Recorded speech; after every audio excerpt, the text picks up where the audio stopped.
Perjalanan suatu bangsa yang saya katakan lama, susah, ibarat long march. Ini long march satu bangsa. Long march satu bangsa.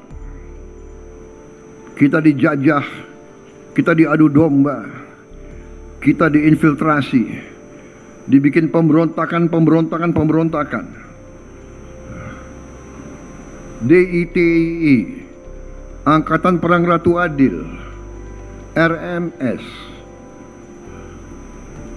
PGRS Paraku, PRRI Permesta,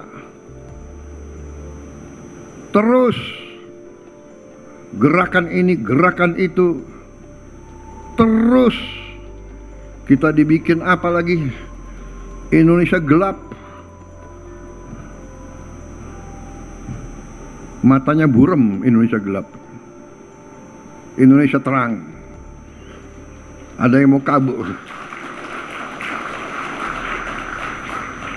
ada yang mau kabur, kabur aja. Kok kabur aja ke sana? Mungkin ada yang mau kabur ke Yaman, silakan. Mau kabur kemana? Hei orang-orang pinter, bukalah berita, lihatlah. Kita ditempatkan sebagai negara yang paling aman di dunia sekarang.